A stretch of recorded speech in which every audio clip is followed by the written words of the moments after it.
আমাদের আয়োজনের কাজ কিন্তু ভরপুর চলতেছে। এই যে একজন আমরা মেশিন দিয়ে কষতেছে, এই যে রিপন চাচা পাটাপুতা নিয়ে বসে গেছে, মিজান ভাই চালতা চলতেছে, এই ছোট ভাই জাহিদ সে হয়েছে কাঁচকলা চলতেছে, আর বাইকনা ইমন চালতা বটি দিয়ে কাটতেছে। এই যে সরিষার তেল নিয়ে বসে আছে আব্দুল মালেক। কাজ কিন্তু ভরপুর চলতেছে।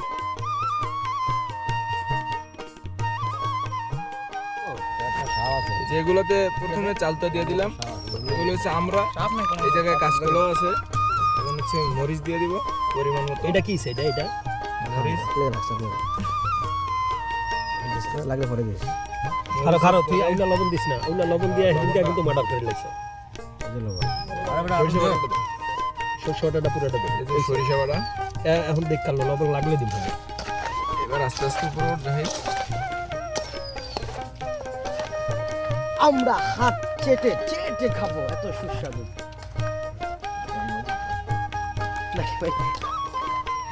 আরে মরিচের বেকার লাগবে, এটা বেশি লাগবে, এটা বেশি। লবণ দিন আগে। লবণ দিই না দে, লবণ আর ইয়ার একটু বেশি করে লবণ দিয়ে দিবেন না। এই মহিলাকে মতো ইয়া করছ না। লবণ এসে দেখ দেখ দেখ দেখ